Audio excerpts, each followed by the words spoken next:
જૂન 2022માં કોડીનારના જંત્રાખડી ગામ ખાતે 8 વર્ષની બાળાઓ પર રેપ વિથ મર્ડરની એક એફઆઈઆર અમે બનાવ બનેલો અને એમાં અમે એફઆઈઆર તાત્કાલિક કરેલી.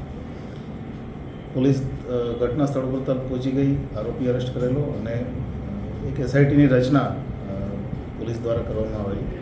આ એસઆઈટીના સુપરવિઝનમાં આખી તપાસ જે તે સમયે ચાલેલી અને 25 દિવસની અંદર પોલીસ દ્વારા ગીર સોમનાથ પોલીસ દ્વારા ચાર્જશીટ કરવામાં આવેલી.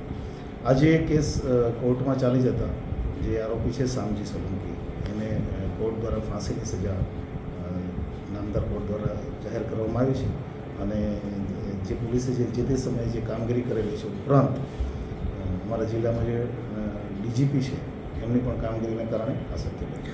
રેપ વિથ મર્ડર કેસ હોવાને કારણે અને આ જે બાળા છે એનું ડેડ બોડી આરોપી અન્ય જગ્યાએ ફેંકી આવેલો, એને કારણે ઘણા બધા એવિડન્સીસ એવા હતા કે જે અમારે સાયન્ટિફિક એવિડન્સ લેવા પડે એવા હતા અને એ સાયન્ટિફિક એવિડન્સમાં એફએસએલે પણ પોલીસને ખૂબ જ એક્યુરેટ અને સમયસર રિપોર્ટ આપી અને મદદ કરેલી છે.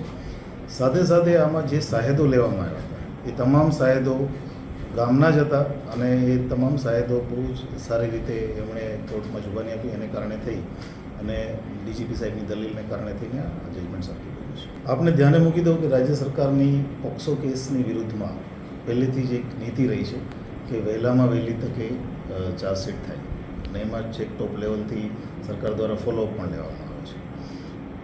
ગીર સોમનાથ જિલ્લામાં જ છેલ્લા 1 વર્ષમાં ટોટલ 14 આરોપીઓને અલગ અલગ પ્રકારની આ પોક્સોના કેસીસમાં સજાઓ થઈ છે. એમાં 20 વર્ષની જેલથી માંડી અને 7 વર્ષની જેલની પણ અલગ અલગ પ્રકારની સજાઓ થઈ છે.